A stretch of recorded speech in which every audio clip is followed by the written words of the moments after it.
3 дугаар ном. Христэд итгэгч хүний зан үйл. 1-р бүлэг. Ёс суртахууны 3 элемент.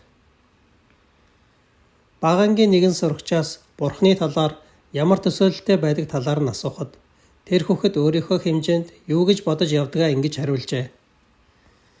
Бурхан бол хэн зугаатай сайхан байна хэмээн хайж байгаад олохоороо зогсоох гэж оролддог тийм нэгэн байх гэж хариулжээ. Ёс суртахуун гэдэг үгийг сонсох үед олон хүний санаанд ийм бодол төрдөг байх гэж би боддог. Өөрөөр хэлбэл ёс суртахуун гэх юм бол хориглдог, цагийг зугаатай сайхан өнгөрүүлэхэд чинь саад болдог тийм нэгэн зүйл гэсэн үг. Гэхдээ бодит байдал дээр ёс суртахууны дүрмүүд нь хүн гэсэн энэ машиныг ажилуулах заавар нь болж байдаг. Ёс суртахууны бүх дүрмүүд нь энэ машиныг эвдрэл, хит ачаалал, хит үрэлтээс урьдчилан сэргийлэхийн тулд байдаг. Тэм учраас ёс суртахууны эдгээр дүрмүүд нь эхэндээ бол бидний төрлөх хандлагад байнга саад болж байдаг мэт санагддаг. Ямар ч машин техник байсан ашиглах зааврыг нь зааж байгаа багш үгүй ингэж болохгүй гэсэн үгийг л байнга хэлэх ёстой болж байдаг. Учир нь заалгаж байгаа хүмүүсийн нүдэнд машиныг ажилуулж болох маш олон төрлийн сайн зөв зүйтэй аргууд байгаа мэт харагдах боловч үнэн дээр ихэнх тохиолдолд тэдний бодсноор ажилдаггүй.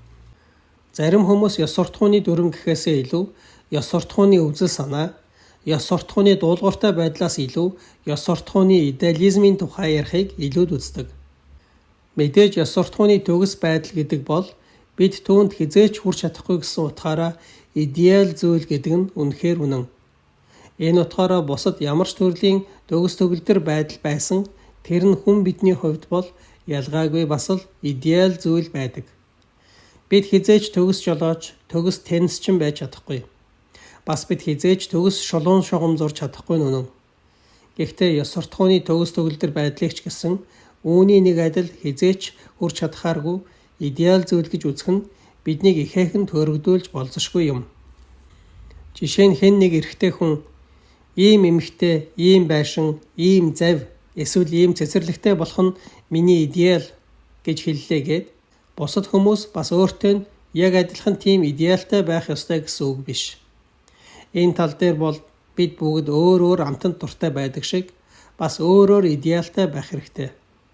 Гэхдээ ёс суртахууны хуулийг сахих гэж ихэд хичээж байгаа хүнийг та өндөр идеалтай хүн гэж тодорхойлох нь аюултай. Учир нь ингэж тодорхойлснороо та ёс суртахууны төгс байдал нь хувь хүний сонголт учраас бүх хүн адилхан мөшгөх ёстой зүйл биш гэсэн ойлголтыг төрүүлж болох юм. Ийм ойлголт маш их гар цохрол учруулах боломжтой. Төгс үйлдэл хийх нь жолооч араагаа явцав төгс солихтой адилхан хэцүү зүйл байж болно. Гэхдээ нэгэнтээ л машин жолоодож байгаа бол тэр хүн араагаа зориулалтын дагуу өөгүй явцав солих ёстой гэсэн зүйлийг идеалаа болгох ёстой байдаг шиг нэгэнтэл хүн мөн бол өөгүй төгс үйлдэхийг идеалаа болгох ёстой гэсэн үг. Гэхдээ ийм байлаа гэд хүн өөрийгөө өндөр идеалтай хүн гэж тодорхойлох юм бол энэ нь бүрч аюултай зүйл. Учир нь худал баг ярихыг хичээхийн оронд нэг ч удаа худал ярихгүй байхыг хичээх. Болж өгвөл завхаарахгүй байх гэхийн оронд нэг ч завхаарахгүй байхыг хичээх. Чадлаараа дээрлэхгүй байхыг хичээхийн оронд юр дээрлэхгүй байхыг хичээх нь таныг улам бүр бардам хүн болгож өөрт байгаа ийм өндөр идеалынхаа төлөө магтаал хүртэх онцгой хүн гэж андуурахад амархан хүргэх болно. Үнэн дээр энэ нь тоо бодох болгондоо хариуг нь зөв гаргах гэж хичээж байгаагаа магтуулах ёстой зүйл гэж үзэж байгаатай адилхан зүйл. Мэдээж тоо бодож байгаа хүн хариуг нь зөв гаргана гэсэн идеалтай байх ёстой. Ягд гэвэл тооцоо хийж байхдаа хүмүүс алдаж болох учраас. Гэхдээ тооцооллыг шат болгон дээр нь яг зөв хийх гэж хичээж байгааг нь онцгойлон мундаг сайн гэж хэлэх боломжгүй. Угаасаа харин тийм биш байвал тэнэг хэрэг болно. Учир нь шат болгон дээр хийсэн алдаа тань хожим танд өөрт чинь л төвөг удах болно. Үүний нэг адил ёс суртахууны бүтлгүүтэл нь өөрт тань магадгүй бас бусдад төвөг учруулж болно гэсэн үг.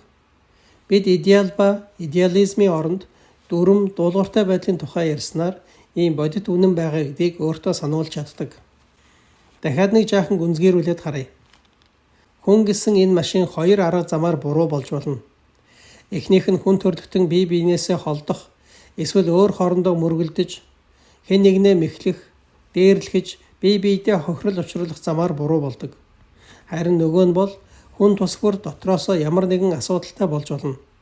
Өөрөөр хэлбэл хувь хүнийг бүрдүүлж буй өөр хэсгүүд нь хоорондоо салж эсвэл мөргөлддөг. Хэрэв бид хүмүүсийг жагсаж буй хөлөг онгоцны флоттой харьцуулж үзвэл энэ санааг илүү тодорхой ойлгож чадна. Далай дахь тэдний аялал амжилттай байхын тулд юуны түрүүнд хөлөг онгоцнууд хоорондоо мөргөлдөх ёсгүй. Хоёрдугаарт хөлөг онгоц бүр дотроо асуудалгүй. Өөрөөр хэлбэл далайд гарахад бэлэн хөдөлгөөрүүд нь бүрэн ажиллагаатай байх ёстой. Үнэн дээр энэ хоёр зүйл нь хоорондоо салшгүй холбоотой зүйл. Хэрэв хөлөг онгоцууд хоорондоо мөргөлдсөөр байх юм бол төдөлгүй цааш хөвөх боломжгүй болно. Бас нөгөө тэгүр дотроо жолооны араанд нь эвдрэл үүссэн бол мөргөлдөхөөс зайлсхийж чадахгүй. Эсвэл та бас хүн төрөлхтнийг нэгэн аялгау тоглож буй хөгжмийн баг гэж төсөөлөд үзээрэй. Аялгауг амжилттай тоглохын тулд танд хоёр зүйл хэрэгтэй. Нэгдүгээрт өгжимчин нэг бүрийн хөгжмийн зэмсэг нь хоорондоо хөг аялгаунд таарсан байх ёстой. Хоёрдугаарт бусад хөгжмийн зэмсгүүдтэйгээ зохицохын тулд яг зөв цагт дуурах ёстой. Гэхдээ энд бидний хараахан анзаараагүй нэг зүйл байна. Усан цэргийн флот аль газрыг зорж байгааг, хөгжмийн баг ямар аялгау тоглох ёстойг хараахан дурдаагүй байна. Хөгжмийн зэмсгүүд хичнээн хөвгөн таарч байсан ч, бас яг цагтаа дуугарч байсан ч бүжгийн ая тоглох ёстой атал гунигт үхлийн цувааны аяыг тоглол яах вэ?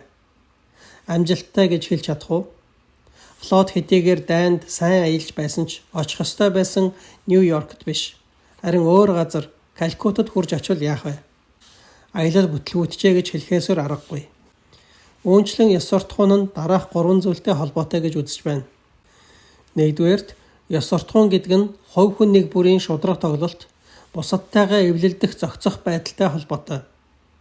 Хоёрдугаарт хүнийг бүрийг бүрдүүлж буй дотоод хүчин зүйлүүд хоорондоо хэрхэн зохицож эвлэж байна вэ гэдэгтэй холбоотой. Гуравдугаарт энэ нь хүн төрөлхтөн ер нь юуны төлөө амьдарч байгаа вэ? Усан цэргийн флот ямар замаар явах ёстой вэ? Найрал хөгжмийн баг ямар дуу тоглох вэ зэрэг хүн төрөлхтний нийтлэг зорилго юу вэ? Юуг чиглэж байна вэ гэдэгтэй салшгүй холбоотой. Орчин үеийн хүмүүс бараг үргэлж эхний зүйлийн талаар бодож нөгөө хоёрыг нь мартдаг болохыг та анзаарсан байх. Жишээлбэл сонин хэвлэлүүд Христ итгэлийн ёс суртахууны хэм хэмжээг хадгалахын тулд хүчин чармаалт гаргах ёстой гэж бичиж байгаа нь ихэнхдээ улс орон, анги давхарга, хувь хүмүүс бие биедээ ээлдэг, шудраг хандах ёстой гэсэн үүднээс л ийм зүйлийг бичиж байгаа юм. Энэ нь тэд дээр дурдсан 3 зүйлийн зөвхөн эхнийхийг нь бодож явдаг гэсэн үг. Бусдад хор хохирол учруулахгүй бол хүн юу ч хийж болно шүү дээ гэж ярьдаг хүмүүс ч гэсэн эхний зүйлийг л мөрдлөг болгодог хүмүүс юм. Энэ нь дэргэд хөвж яваа хөлөг онгоцыг очиод мөргөчихгүй бол хөлөг онгоц дотроо ямар байдалтай байх нь хамаагүй гэсэн үг болж байна. Ер нь ёс суртахууны тухай бодож эхлэх үед хамгийн түрүүнд нийгмийн харилцааны тухай бодох нь зүйн хэрэг. Бидэнд дарамт болж байдаг дайн, ядуурал, авилгал, заллин, чанаргүй муу хийгдсэн ажлууд зэрэг энэ бүх асуудлууд нь нийгмийн харилцааны салбарт ёс суртахуун муу байгаагийн тодорхой үр дагаврууд юм. Тэгэхээр нэгдүгээрт яригдж байгаа зүйл дээр хүмүүсийн хооронд ёс суртахууны ойлголтын талаар санал зөрөлдөх шаардлага байдаггүй. Учир нь хүн төрлөختөн шудраг, ээлдэг бие биедээ тустай байх ёстой гэдэгтээ бараг бүх хүмүүс онлын хувьд санал нэгдэж ирсэн. Гэхдээ нэгдүгээрт яригдж байгаа зүйлийн талаар эхлээд бодох ёстой гэдэг нь мэдээж зүй ёсны хэрэг боловч энэ дээрээ зогсчих юм бол бид бүр угаасаа ёс суртахууны талаар огт боддоггүй хэрэг болж магадгүй. Хэрвээ хоёр дахь зүйл рүү, өөрөөр хэлбэл хүн нэг бүрийн дотоод сэтгэлийг цэгцлэх асуудал хүртэл явахгүй бол бид зөвхөн өөрсдийгөө хуурч буй хэрэг болно. Жишээлбэл эдгээр хөлөг онгоцнууд нэгэнт ямар ч жолоодлогогүй болтлоо хуучирчихсан, эвдэрч гэмтсэн бол бусад хөлөг онгоцнуудтай мөргөлдөхгүй тулд эрхэн сайн жолоодохыг зааж өглөө гэд ямар нэмэр байх вэ? Шунал, хулчхар зан, муухай зан авир, бардам зангаа барьсан чигээрээ байгаа цагт энэ нь ямар ч нэмэргүй зүйл гэдгийг мэдсэн хэрнээ нийгмийн ёс суртахууны дүрмүүдийг цаасан дээр буулгаж бичлээгээд ямар нэмэр байх вэ? Нийгэм эдийн засгийн тогтолцоогоо сайжруулах талаар бодох хэрэггүй, санаагаа чилээх хэрэггүй гэж би ер хэлээгүй юм шүү. Харин би хувь хүн нэг бүрийн зориг, аминч бус сэтгэлгээгүйгээр ямар ч тогтолцоо хэвийн ажиллаж чадахгүй гэдгийг ойлгоогүй цагт нийгэм эдийн засгийн тогтолцоог сайжруулах арга хэмжээг ичнээн олон удаа авсан ч гэсэн энэ нь зүгээр л хоосон төсөөлөл төдий зүйл гэдгийг л хэлэх гээд байгаа юм. Өнөөгийн энэ тогтолцоонд байгаа тодорхой төрлийн авилга, дарангуйллыг арилгах нь тийм ч хэцүү зүйл биш ээ. Гэхдээ нэгэнтээ хүмүүс ирээцээргүй, дээрлэхүү хэвээр байгаа цагт шинээр бий болгосон тогтолцоон дотор орсон хойнооч хуучин арга барилаараа үргэлжлүүлэн тоглож болох арга замаа олох болно. Хуулиар хүнийг сайн болгож чадахгүй. Гэхдээ сайн хүнгүүгээр та сайн сайхан нийгмийг бий болгож чадахгүй. Хүн сайн болоогүй цагт нийгэм сайжирч чадахгүй. Тийм учраас бид хоёр дахь зүйлийн талаар бодох ёстой гэд байгаа юм. Өөрөөр хэлбэл хүн нэг бүрийн дотоод ёс суртахууны талаар бодох ёстой. Гэхдээ энэ хүртэл ирсэн ч хангалттай биш гэж би бодож байна. Орчлон ертөнцийн талаарх өөр итгэл үнэмшил нь өөр зан үйлийг бий болгож байгаа тухай ярих хэрэгтэй байх гэж би бодож байна. Гадна талаас нь хөнгөн харах юм бол заавал тийм хол явах шаардлагагүйгээр зүгээр л бүхэл ухаалаг хүмүүсийн угаасаа санал нийлж байдаг ёс суртахууны хэсгүүдийн талаар үргэлжлүүлэн авч үзэх нь илүү ухаалаг хэрэг юм шиг санагдах байх. Гэхдээ ингэх үнэхээр боломжтой юу? Шашин гэдэг зүйл үнэн бах бодлын талаар тодорхой багц мэдээлэл хийдэг гэдгийг санаарай. Хэрвээ эдгээр мэдээллүүд нь үнэн бол хүн гэсэн энэхүү флотын аялал нь яавал зөв аялал байх талаар багц дүгнэлт гарах болно. Харин тэд худал бол огт өөр багц дүгнэлт гарах болно. Жишээлбэл бусдад хор хөнөөл учруулаагүй бол ямар ч зүйлийг буруу гэх боломжгүй гэж үзэж байгаа хүн рүү буцаж очицгоё. Тийм хүний хувьд бусдын хөлөг онгоцонд гэмтэл учруулж болохгүй гэдгээ маш сайн ойлгож байгаа хэдий ч өөрийнхөө хөлөг онгоцон дээр бол юу ч хийсэн миний дур гэж боддог гэсэн үг. Гэхдээ хөлөг онгоц дээр хүний өмч мөн эсгээс шалтгаалan маш том ялгаа гарахгүй гэж үү?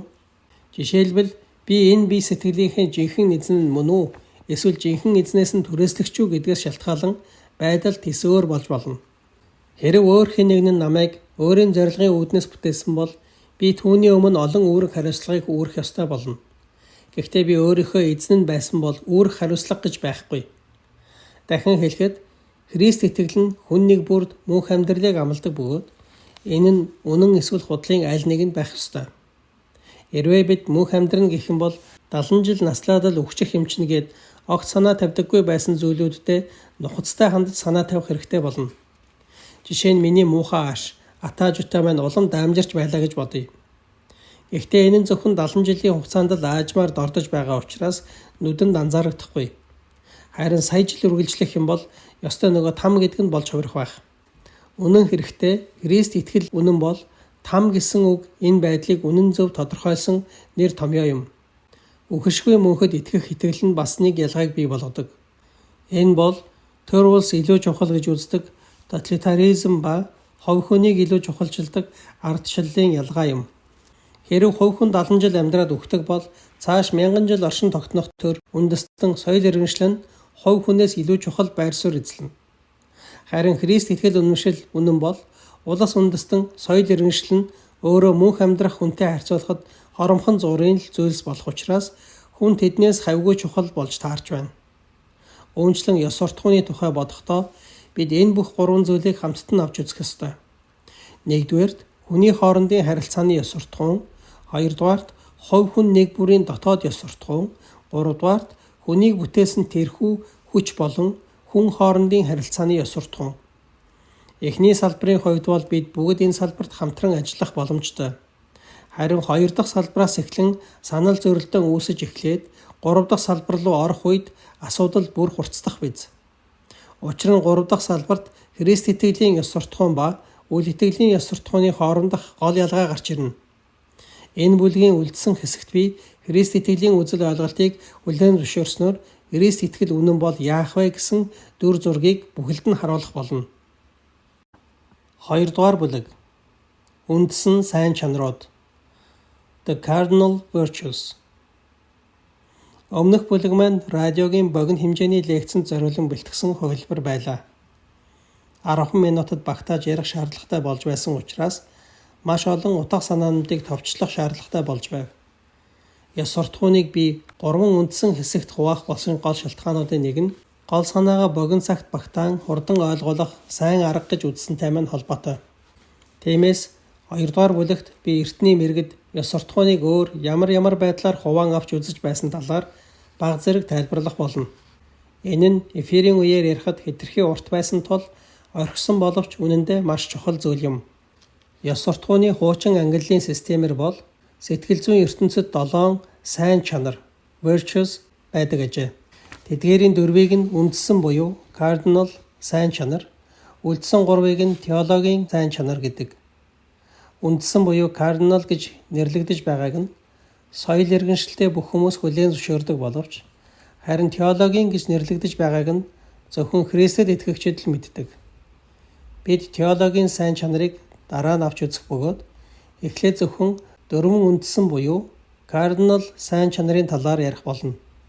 Энэ үндсэн 4 чухал сайн чанар бол ялгах чадвар, өөрийгөө захирах байдал, шудраг ёс, тэсвэр хатуужил юм. Ялгах чадвар гэдэг нь практик нийтлэг ойлголт бөгөөд энэ нь та өөрийнхөө юу хийж байгааг мөн хийж буй үйлдэлт нь ямар үр дагаварт хүргэж болох талаар сайн тунгаан бодно гэсэн үг. Өөрөөр хэлбэл бодлогогүйгээр үйлдэх биш, харин үр дүнг нь харгалзан үзэж үйлдэнэ гэсэн үг юм. Өнөө үед ялгах чадварыг сайн үйл гэж боддог хүн тун цөөхөн. Христ чи хүүхэд шиг болоогүй л бол Бурхны хаанчлалд орж чадахгүй гэж хэлсэн юм чинь цайлган цагаан л байвал тэнэг байх нь хамаагүй гэж боддог итгэгчид олон байдаг. Гэхдээ энэ бол буруу ойлголт юм. Нэгдүгээрт үнэндээ ихэнх бага насны хүүхдүүд юуг үнэхээр сонирхож байгаагаа сайн ялгах чадвартай байдаг бөгөөд маш ухаалгаар сэтгэх чадвартай байдаг. Хоёрдугаарт Илч Паулийн онцлон тэмдэглэсэн шиг Христ биднийг оюун бодолтой балчир хүүхэд хэвээр байгаарай гэж огт хэлээгүй. Харин эсрэгээрээ тагтаа шиг гимгүй, могоо шиг ухаантай байгаарай гэж загсан. Тэр биднийг зүрхэндээ хүүхэд мэт, харин оюун бодолтой өсөж төлөвшсөн хүн мэт байхыг хүсэж байгаа. Мөн тэрээр биднийг сайн хүүхэд мэт цэвэр энгийн сэтгэлтэй, нэг санаатай, суралцахтаа дуртай байгаасай гэж хүсдэг.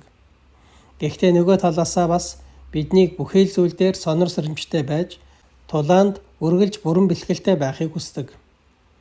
Та буйны байгууллагад мөнгө хандивлаж байна гэдэг нь буйны байгууллага хуурамч эсхийг мэдэх шаардлагагүй гэсэн үг биш юм. Мөн та Бурхны тухай бодож байлаа. Жишээлбэл залбирч байлаа гэд энэ нь Бурхны талаар 5 настай хүүхэд шиг төсөөлөлтэй байсан ч болно гэсэн үг биш. Мэдээж ийм байлаа гэд толгой муутай төрсэн хүмүүсийг Бурхан арай бага хайрлана, эсвэл арай бага хэрэглэнэ гэсэн үг юр биш. Христ ойлголт муутай тэдгээр хүмүүсийг ч ингэртээ тэрвэрдэг нэгэн. Гэхдээ бас хүн бүр өөрт байгаа ойлгож мэдрэх чадвараа бүрэн дүүрэн ашиглаасай гэж хүсдэг. Тэдний ухаантай мундаг байх нь хамаагүй. Харин чи сайхан сэтгэлээ битгий гээгээрээ охин минь гэсэн дууны үг байдаг да. Үүнийг ингэж солих ёстой байх. Сайхан сэтгэлтэй байгаараа охин минь. Харин үүний тулд чадах чинээгээрээ ухаалаг байх ёстой юм шүү. Бурхан залхуу хойрог байдалд дургүй байдаг шигэ оюун бодолтой хойрог байхыг ч бас таашаахгүй. Хэрв та нарын хэн нэгэн нь Христэд итгэгч болох талаар бодож байгаа бол тарих гэлтгүй өөрт чинь байгаа бүх зүйлийг чинь шаардах тийм зүйл рүү үсрэн орох гэж байна шүү гэдгийг би анхааруулъя. Гэхдээ аз болоход энэ бидний боддгоос эсрэгээр ажилдаг. Христэд итгэгч болох гэж үнэн сэтгэлээсээ хичээж байгаа бол тэр хүн төдөлгүй оюун ухаан нь хурц болж байгааг олж харах болно. Христэд итгэгч болохын тулд тусгай боловсрол эзэмших шаардлагагүй байдгийн бас нэг шалтгаан нь энэ юм. Учир нь Христэд итгэнэ гэдэг нь өөрөө боловсрол юм. Тийм ч учраас Жон Баньян шиг боловсралгүй итгэгч дэлхийг гайхшруулсан ном бичиж чадсан юм. Өөрийгөө захирах байдал буюу temperance гэдэг энэ үг бол харамсалтай, утгыг нь гажуудуулсан үгсүүдийн нэг юм. Өнөөдөр энэ үгийг архинаас бүрэн татгалзах буюу teetotalism гэсэн утгаар хэрэглэх болжээ. Гэхдээ хоёр дахь cardinal сайн чанар тооцогдож байх үедээ өөрийгөө захирах байдал гэдэг энэ үг огт ийм утгатай байгаагүй. Тэр үед энэ үгийг зөвхөн арх уухтай холбоотой биш, харин бүх төрлийн таашаалтай холбоотойгоор хэрэглэж байлаа. Мөн энэ нь бүрэн татгалзах биш, харин зохистой, хэтрүүлэхгүй байх гэсэн утгыг агуулж байв. Христэд итгэгч хүн бүр архинаас бүрэн татгалзах ёстой гэж байгаа нь буруу ойлголт юм. Архинаас бүрэн татгалзахыг шаарддаг шашин бол Исламын шашин болохоос Христ итгэл биш. Мэдээж итгэгч хүмүүсийн дунд нэг ухаараа зогсож чаддаггүй хандлагатай эсвэл эргэн тойронд нь амархан согтдох хүмүүс байгаа учраас тэднийг уруу татхаас сэрэмжлэх гэх мэт ямар нэг онцгой шалтгааны улмаас хатуу архинаас татгалзаж байж болох юм. Гэхдээ чухал зүйл юу вэ гэвэл тэр хүн эдгээр сайн шалтгааны улмаас татгалзаж байгаа болохоос биш, бусдын архиуж байгааг нүгэлгэж үзэж байгаадаа биш юм. Тийм учраас ийм хүн бусад хүмүүсийн архиуж байгааг хараад жигшиж дургуутсаггүй гэсэн үг. Тодорхой төрлийн муу хүмүүс байдаг нэг онцлог шинж бол тэд би татгалзаж хайсан бол бусад хүн ч бас хайх ёстой гэж хүсдэг. Гэхдээ энэ бол Христэд итгэгч хүний зам мөр биш. Христэд итгэгч хэн нэг хүн зарим нэг онцгой шалтгааны улмаас гэрлэлт, арх, кино гэх мэт зарим зүйлсээс татгалзах зүйтэй гэж үзэж болох юм. Гэхдээ ийм зүйлүүдийг муу зүйл гэж үзэж эсвэл ийм зүйлийг хийж байгаа бусад хүмүүсийг жигших тэр мөчөөсөө эхлэн та зүгээр л буруу зам руу орж буй хэрэг юм. Орчин үед өөрийгөө захирах байдал temperance гэдэг үгийг зөвхөн арх тарсыг хязгаарлах утгаар хэрэглэх болсноор энэ нь нэг том хор хохирлыг дагуулах болсон. Энэ нь үнэндээ амьдрал дээр хүнд архинаас өөр татгалзах ёстой олон зүйл бас байгаа гэдгийг нь мартуулсан. Өөрөөр хэлбэл архинаас л татгалзчих юм бол болчих юм шиг ойлголт төрүүлсэн. Гольф, мотоциклийг амьдралынхаа гол зорилго болгосон хүн байж болно. Эсвэл хувцас хунар, хөзөр, нохоондоо умчихсан эмэгтэй. Тэд ч бас орой болгон архитан согтуурч байдаг хүнтэй адилхан өөрийгөө захирч чаддаггүй гэсэн үг. Мэдээж ийм хүмүүс гаднаасаа тийм амархан танигдахгүй. Учир нь хөзөр эсвэл гольфонд донтсон хүн ухаанаа алдаад гудамжны голд унтаж байхгүй. Гэвч бурхан гаднах байдлаар нь шүүдэггүй. 3 дахь үндсэн сайн чанар бол шудраг ёс, justice.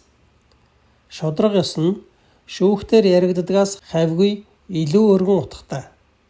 Энэ бол өнөөдөр бидний тэгш шудраг байдал, fairness гэж хэрэглэж байгаа үгийн хуучин нэр томьёо юм. Үүнд шудраг байдал, тэгш шудраг солилцоо, чин үнэнч сэтгэл, амлалтаа биелүүлэх гэх мэт амьдралын бүхий л хэрэгүүдийг хамарсан ойлголтууд багтдаг. Хамгийн сүүлийн сайн чанар бол тэсвэр төвчээр юм. Энд хэлж байгаа төвчээр нь дотроо 2 төрлийн зориг хатууждыг багтаасан ойлголт юм. Эхнийх нь өвдөлтийг тэсвэрлэх хүч зориг гэсэн утгыг агуулдаг. Хэдий өвдөж байсан ч гэсэн төвшиж чадна гэсэн үг. Хоёрдугаарт аюулыг сөрж чадах зориг гэсэн утгыг агуулдаг. Эхнийх нь дотоод мөн чанартай холбоотой бол хоёр дахь нь гадна талд илэрхийлэгдэх чанарыг хэлж байна. Тэгэхээр энэ үг дотроо тэсвэр бас зориг гэсэн ийм хоёр утгыг агуулдаг гэсэн үг. Энэ үгэнд хамгийн ойрхон тусах орчин цагийн англи хэлний үг бол guts юм. Энэ сайн чанарыг үйлдэхгүй бол бусад аль ч сайн үйлийг удаан үйлдээд явах боломжгүй гэдгийг та бүхэн мэдэж байгаа байх. Сайн чанартай холбоотойгоор анхаарч үзэх шаардлагатай бас нэг зүйл бий. Хүн ямар нэг зүйлийг шудраг эсвэл даруй сэтгэлээр үйлдэлээ гэд тэр хүн шудраг эсвэл даруй гэсэн үг биш юм. Теннис сайн тоглодоггүй хүн хаяа сайн цохилт хийж болно. Харин сайн теннисчин хүн бол тоо томшгүй олон сайн цохилтуудыг туршсан учраас нүд, булчин, мэдрэл, сэтгэл санааны хувьд бүрэн дасгалжуулагдаж чадсан тул тайван байдал дотроос найдвартай цохилт хийж чадхаар болсон байна. Жишээлбэл математикч хүн тоо бодоогүй байх үедээ ч зуршлынхаа дагуу математик сэтгэлгээгээр үйлдэж байдаг шиг сайн теннисчин хүн ч ялгаагүй жирийн үед ч теннисчин хүний төлөв байдал зан чанараа хадгалж байдаг. Үүний нэг адил тууштайгаар шудраг байж чаддаг хүн эцэстээ шудраг байдлыг зан чанараа болгож чаддаг.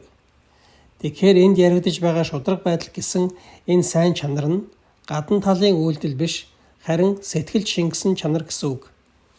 Үйлдэл болон сэтгэлд шингэсэн чанар хоёр хоорондоо маш ялгаатай бөгөөд энэ нь дараах шалтгаантай. Хэрэв бид шудраг байдал гэсэн ёс суртахууны энэ элементийг зүгээр нэг үйлдэлтэй холбож ойлгох юм бол дараах 3 төрлийн буруу ойлголтод хүрч болох юм. Нэгдүгээрт та зөв зүйл хийсэн л бол яаж хийсэн, яагаад хийсэн, дуртай хийсэн үү, дурамчхан хийсэн үү, уур уцаар болж хийсэн үү, эсвэл баяртай сэтгэлээр хийсэн үү, олон нийтийн санаа бодлоос имэж хийсэн үү, эсвэл өөрийнхөө төлөө хийсэн үү гэдэг нь огт хамаагүй гэж үзэж болно.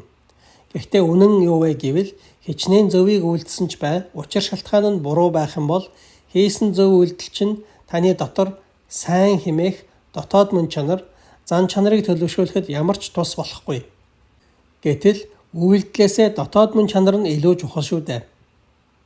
Тааруухан теннисчин хүчтэй цохилтгийг шаардлагатай гэдгийг мэдэрсэндээ биш, зүгээр л уурандаа хийсэн хүчтэй цохилт нь аз таарч ялалт байгуулж байсан тохиолдол байдаг.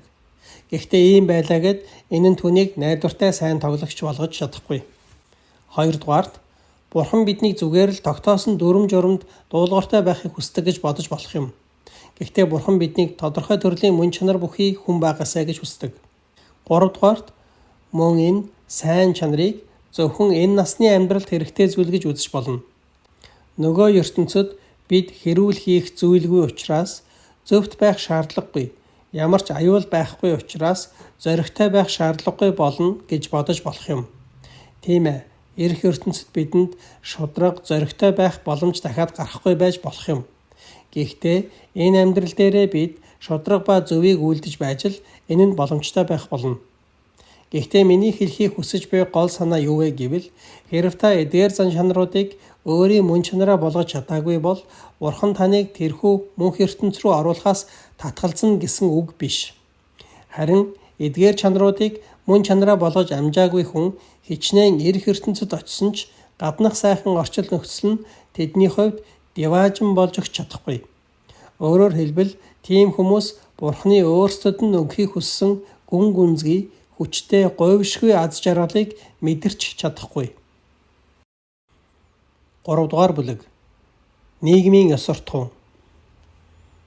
Хүн болон хүн хоорондын харилцааны талаарх Христ итгэлийн ёс суртахууны тухай ярихаасаа өмнө эхлээд Христ энэ салбарт онцгой цоошин ёс суртахууны тухай номлохоор ирээгүй гэдгийг онцолж хэлэх ёстой байх. Хүмүүс чамд хэрхэн хандаасаа гэж хүсдэг шигээ чи мөн тэдэнд түнчлэн хандаарай. Энэ бол шинэ гэрээний алтан дүрм юм. Энэ алтан дүрм нь бүх хүмүүсийн дотроо энэ нь зөв гэж бодож байдаг тэр зүйлийг нэгтгэн дүгнэж хэлж өгч байна. Ёс суртахууны талаар номлож байсан жинхэнэ агуу багш нар хизээч ямар нэгэн цоошин ёс суртахууныг гаргаж ирдэггүй.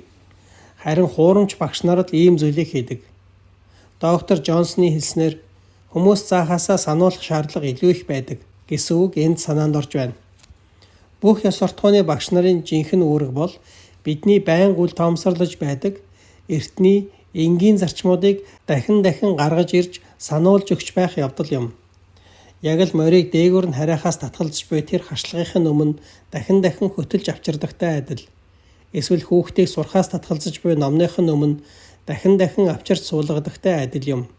Хоёрдугаарт тодруулах ёстой бас нэг зүйл бол хүмүүс чамд хэрхэн сайн хандаасаа гэж хүсдэг шигээ чи мөн тэдэнд түнчлэн хандаарай гэсэн энэ зарчмыг мөн ийм цаг мөч, ийм үед, ийм нийгэмд, ийм байдлаар хэрэгжүүлнэ гэсэн наривчилсан улс төрийн хөтөлбөр байхгүй бөгөөд байх ч боломжгүй.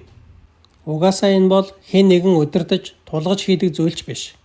Христ итгэл бол бүх цаг үеийн бүх хүмүүс зориулагдсан зүйл. Харин тодорхой нэг цаг үе, тодорхой нэг газарт тохирсон онцгой хөтөлбөр байх юм бол тэр нь бусад цаг үе, бусад газарт тохирдоггүй. Тийм учраас Христ итгэл ийм байдлаар ажилдаггүй.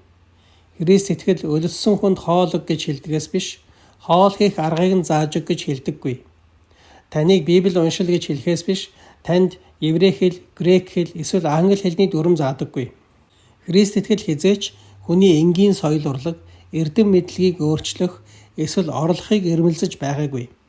Харин эсвэргээрээ тэдний соёл урлаг, эрдэм мэдлэг нь Христ итгэлийн үзэл санааг дагаж эхлэх юм бол тэр тэднийг зааварчилж зөв ажил дээр нь тавьж, шин амиар хангаж өгдөг энергийн их үүсвэр нь болж өгөх болно. Сүм чуулган ертөнцийг удирдан чиглүүлэх ёстой гэж хүмүүс хэлдэг. Энэ үнэн. Гэхдээ энэ нь ямар утгаар хэлж байгаагаас шалтгаалan зөв эсвэл буруу болж болно. Энэ нь зөв байхын тулд тэдний энд хэлж байгаа чуулган гэдэг нь Христэд бодиттойгоор итгэж байгаа бүх итгэгч хүмүүсийг хамарсан ойлголт байх ёстой. Бас энд хэлж байгаа чуулган ертөнцийг удирдна гэсэн үг нь зарим итгэгчид заавал улс төр болон эдийн засгийн салбарт авиас чадвартай байх ёстой бөгөөд улмаар бүх улс төрч эдийн засагч нар Христэд итгэгч болоод хүн өөрт чинь хэрхэн хандаасаа гэж хүсэж байна, чи мөн тэдэнд түнчлэн ханд гэсэн зарчмыг улс төр эдийн засгийн салбарт хэрэгжүүлэхийн тулд бүх хүчээр дайчилдаг байх ёстой гэсэн утгатай үг болж таарч байна. Хэрв ийм зүйл үнэхээр бий болоод үйл итгэгч нар ч үүнийг баяртайгаар хүлээн авч чадах байсан бол манай нийгмийн асуудлыг шийдэж чадах Христ итгэлийг их үндэс болгосон арга замыг маш богино хугацаанд олсон байх биз. Гэхдээ үнэн хэрэгтэй хүмүүс чуулган ертөнцийг удирдах ёстой гэж байгаа нь ихэнхдээ чуулганыг ахалж байгаа хүмүүсээс ямар нэгэн улс төрийн хөтөлбөрийг боловсруулж өгөхийг хүссэн сэтгэлээр хэлж буй хэрэг юм. Гэвч энэ нь муухай санаа. Чуулганыг ахалж удирдах байгаа хүмүүс бол хүн төрлөختөн үрд мөнх амьдрах бүтээл гэдгийг харгалзан тэдэнд шаардлагатай асуудлыг хариуцахаар бүх чуулганы дотроос тусгаарлагдан тусгайлан бэлтгэгдсэн хүмүүс юм.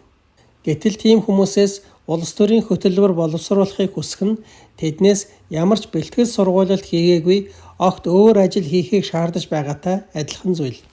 Үнэн дээр энэ нь бидэн шиг энгийн итгэгч нарын хийх ёстой ажил юм. Жишээ нь үйлдвэрчний эвлэл юм уу боловсролын салбарт Христ итгэлийн зарчмуудыг хэрэгжүүлэх ажлыг итгэгч үйлдвэрчний эвлэлийн гишүүн юм уу итгэгч багш нар хийх ёстой. Энэ яг Христ итгэл бишрэлтэй холбоотой уран зохиолын номуудыг итгэгч зохиолч, яруу найрагч нар бичсэн байдаг болохоос биш хизээч хамбал ам нар эсвэл пасторууд чөлөө цагаараа хамтдаа цуглаж яруу найраг эсвэл жүжигийн зохиол бичээд суудаггүйтэй адилхан зүйл. Шинэ гэрээний Библи нь бүхэлдээ Христ итгэл бүхий нийгмийн тогтолцооны дүр төрх ямар байх талаар нарийн тайлбарлаж өгдөггүй ч тодорхой сэжүүрүүдийг гаргаж өгсөн байдаг. Тэдгээр сэжүүрүүдийг харахад л бидний ойлголтоос давсан зүйлүүд байгааг мэдэх боломжтой. Юуны өмнө Библийн дагуух тэр нийгэмд ажилгүй зугаацж эсвэл бусдыг шимэгчилж амьдардаг хүн гэж байхгүй. Библиэлд хэрэв хүн ажил хийхгүй бол бүү идэг гэж хэлсэн байдаг. Хүн бүр өөрийн гараар хөдөлмөрлөх ёстой бөгөөд цаашлаад хийж байгаа ажил нь сайныг төрүүлдэг байх ёстой. Тэр нийгэмд утга учиргүй тансаг зүйл үйлдвэрлэхгүй бөгөөд улмаар худалдан авахыг ятгсан утгагүй сурчлагаануудыг ч хийх хэрэггүй.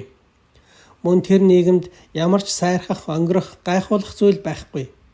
Тэгэхээр энэ хэрээрээ Христийн нийгэм нь бидний одоо хэлж зарснаар зүүнний үзэл санаа бүхий нийгэм байх болно.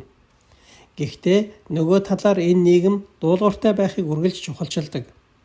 Бид бүгд зохисоор томилогдсон удирдагч нартаа дуулууртай байх ёстой бөгөөд гадна талдаа хүндэтгэлийн тэмдгийг илэрхийлдэг байх ёстой. Хүүхдүүд эцэг эхтэй дуулууртай байх ёстой. Эхнэрүүд нөхрүүдтэй дуулууртай байх ёстой. Гэх мэт ямар ч байсан дуулууртай байдлыг чухалчилдаг гэсэн үг. 3 дугаарт энэ нийгэм бол баяр хөөрийн нийгэм. Энд дуу хуур, баяр баясгалангаар дүүрэн байх бөгөөд санаа зовнилыг муу, буруу зүйл гэж үзэх болно. Бусдад хүндлэлтэй хандах ээлдэг байдал бол Христ итгэлийн сайн чанаруудын нэг бөгөөд Библиэлд өөрт хамаагүй бусдын хэрэгт оролцдог хүмүүсийг үзэн яддаг.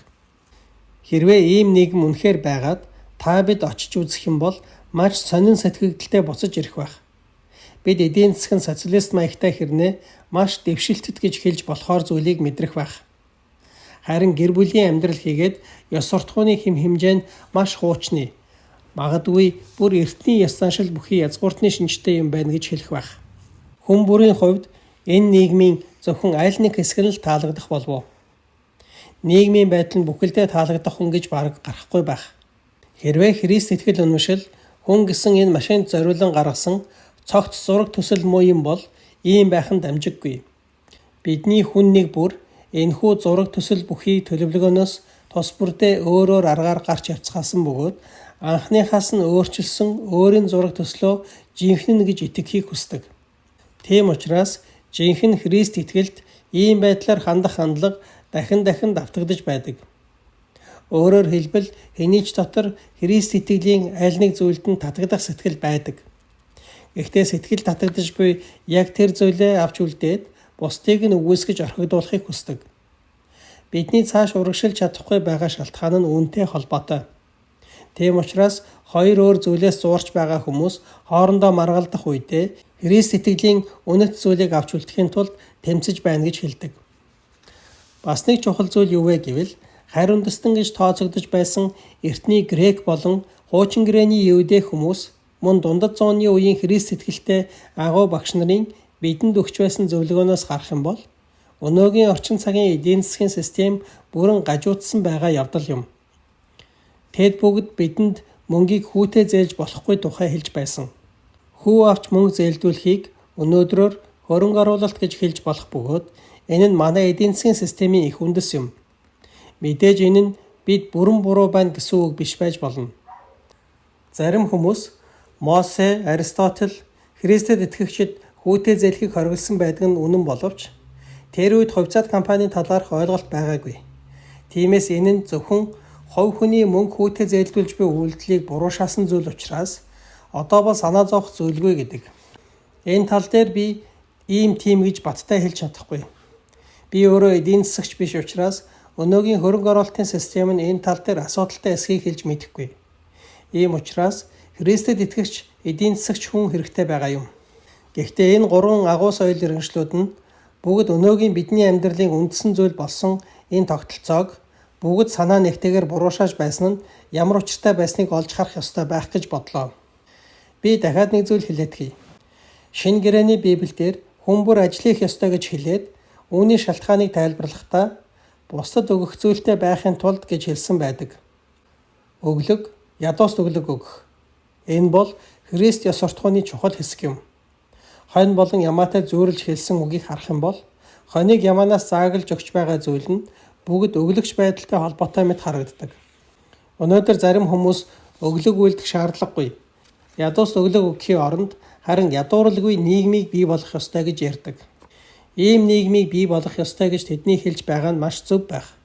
Гэхдээ ийм шалтгааны улмаас ядууст өглөг өгөх хэрэггүй гэж хэлж байх юм бол тэр хүн Христ ёс суртахуунаас хол хөндөй байгаа хэрэг юм.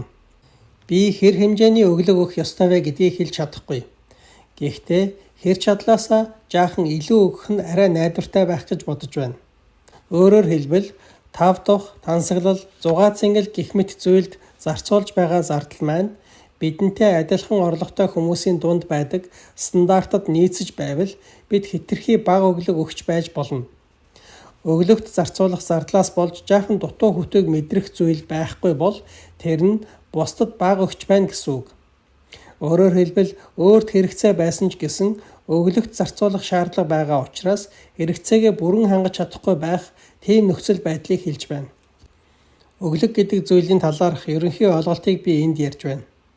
Хамаатан садан, найз нөхөд, хөрш, хамт ажилладаг хүмүүс гэх мэт Бурханаас танд хариуцуулж өгсөн хүмүүст янз бүрийн хэрэгцээ шаардлага бий. Таны байр суурь ганхах, эсвэл бүр санхүүгийн аюулд орж болохоор байсан ч туслах ёстой болж болно. Ихэнх хүний хувьд бусдад өглөг өгөхөд саад болж байдаг зүйл бол тансаг амьдрал эсвэл илүү их мөнгөтэй байх хүсэл гэхээс илүү харин айдас, итгэлгүй байдлаас нь болж байдаг. Өглөгт их мөнгө зарцуулснаас болж санхүүгийн бэрхшээлд орохвээ гэсэн айдас байдаг.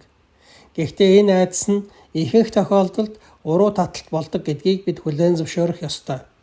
Бас заримдаа бардам зам маань өглөг үйлдэхэд саад болдог. Бид гадна талдаа өгөөмөр харагдахаар зүйлс, өөрөөр хэлбэл зочлох, гарын мөнгө өгөх зэрэг зүйлд зарцуулдаг хэрнээ яг бидний тусламж хэрэгтэй байгаа хүмүүст зарцуулахдаа татхандаг. Энэ талаар ярьж дуусахаасаа өмнө 2 дугаар бүлгийг уншсан хүмүүст ямар сэтгэгдэл төрж байгаа талаар таамаглал дэвшүүлмээр санагдлаа. Миний таамаглаж байгаагаар магадгүй зүүнний үзлийг баримтлагч нар хангалттай сайн хэлээд өгч чадахгүй байна хэмээн уурлаж байгаа бол харин зарим нь эсрэгээрээ энэ арай хэтрүүлж байна хэмээн уурлаж байгаа болов. Хэрвээ тийм бол бидний Христ итгэл бишрлийг бүтнээр нь дүрслэн зурах ажил маань том саа тодортой учирч байна гэсэн үг. Ихэнх хүмүүсийн энэ сэдвийг сонирхож байгаа шалтгаан нь Христ итгэл нь энэ талаар юу гэж хэлж байгааг сонирхсондоо биш, харин харьяалагдаж буй бүлэглэлийнх нь үзэл санаанд дэмжлэг болгон ашиглаж болох зүйл Христ итгэлд байгаа эсхийг л хайж байдаг. Өөрөөр хэлбэл бид эзнийг, шүүгч нэгнийг өөрийнхөө талд оруулах зүйлийг хайж байдаг. Миний хувьд ч бас адилхан. Энэ бүлэгт ч бас надад дурдалгүй өнгөрөхийг хүсэж байгаа зүйлүүд бий. Тийм учраас бид үүний талаар хичнээн ярьсан ч гэсэн тодорхой дүгнэлтэд хүрч чадахгүй.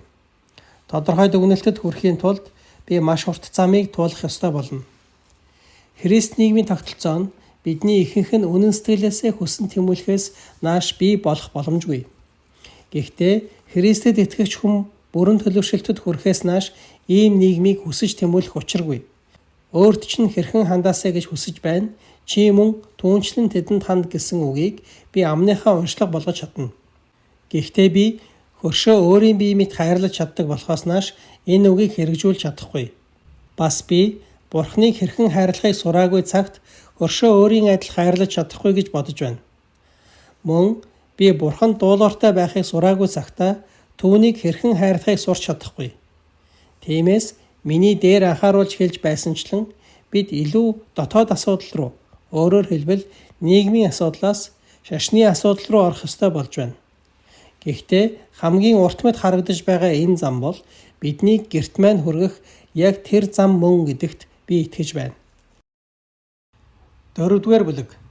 Ёс суртахуун болон сэтгэл судлал. Бидний ихэнх нь Христэд итгэгч болохоос нааш Христ нийгмийн тогтолцоонд хүрэх боломжгүй талаар би өмнө дурдсан. Мэдээж хэрэг энэ нь бид алс холын мөрөөдөл бүхий тэр өдрийг ирэх хүртэл өнөөгийн нийгмийн талаар юу ч хийх шаардлагагүй гэсэн үг биш ээ. Эсвэргээрээ энэ нь өөрт чинь хэрхэн хандаасаа гэж хүсэж байна, бусдад мөн түнчлэн ханд гэсэн энэ зарчмыг орчин үеийн нийгэмд нэвтрүүлэх арга замыг хайж олох. Хоёрдугаарт хайж олсон арга замаа сайн дураараа амьдрал дээр бодтойгоор хэрэгжүүлэх гэсэн энэ хоёр ажлыг бид нэгэн зэрэг эхлүүлэх ёстой гэсэн үг юм. Харин одоо би Христ итгэлийн дагуу сайн хүн гэж ямар хүнийг хэлж байгаа талаар наривчлан харахыг хүсэж байна. Өөрөөр хэлбэл хүн гэсэн машинд зориулсан Христ үзэл санааны гарын авлага нь юу болохыг мэдхийг хүслээ. Нарийн зүйл рүү орохоос өмнө эхлээд ерөнхийд нь хоёр зүйлийн талаар хэлхийг хүсэж байна.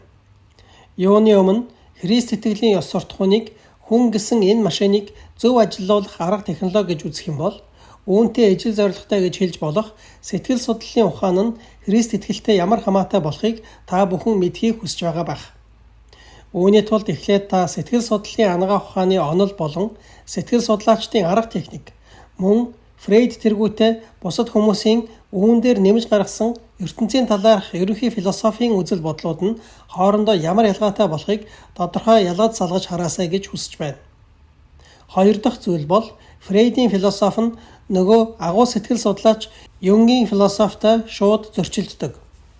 Нэмж хэлэх юм бол Фрейд мэдрэл судлалын тал дээр мэрэгжлийн түвшинд ярьдаг боловч ерөнхий философийн тал дээр бол сонирхогчийн түвшинд байдаг.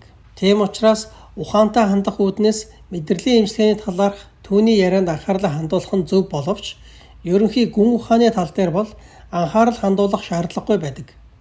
Би ингэж ханддаг.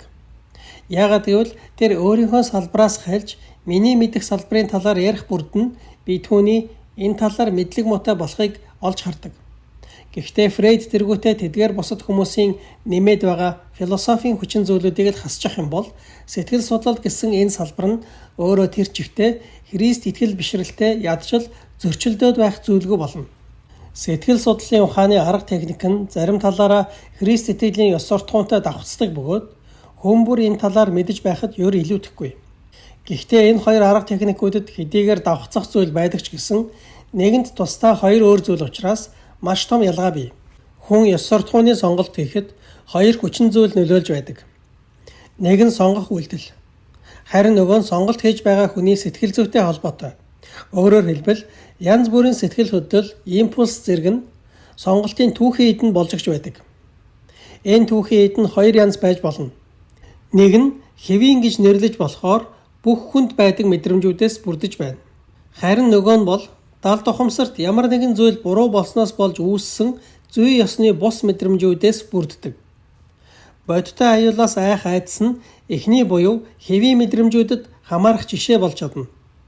Харин муур юм уу аалзнаас айх айдас нь хоёр дахь төрлийн мэдрэмжүүдэд хамаарах жишээ юм. Эрэгтэй хүний эмэгтэй хүнд татагдж буй сэтгэл мэдрэмж нь эхний төрлийн мэдрэмжүүдэд хамаарах бол харин эрэгтэй хүндээ татагдж байгаа мэдрэмж нь хоёр дахь төрлийн мэдрэмжүүдэд хамаарах жишээтэй. Энэ хоёр дахь төрөлд хамаарах хэвийн бус мэдрэмжүүдийг арилгаж хийхээр сонгож байгаа үйлдэлүүдийг илүү сайн түүхийн эд, өөрөөр хэлбэл илүү сайн мэдрэмжүүдээр хангаж өгөх ажлыг сэтгэл судлаач нар хийх ёстой гэж үздэг. Гэхдээ ёс суртахуун нь сонголт хийж байгаа тэр үйлдэлтэй тэр чигтээ холбоотой байдаг. Ингэж нэг тайлбарлах гээд үзье. 3 эр дайнд явлаа гэж төсөөлье. Эхний хүний хувьд ямар ч хүнд байдаг энгийн мэдрэмж болох аюулаас айх энгийн айдас байсан ч гэсэн тэр ёс суртахууны хүчин чармаалтынхаа хүчээр энэ айдасаа ялж зоригтойгоор тэмцэж чадсан.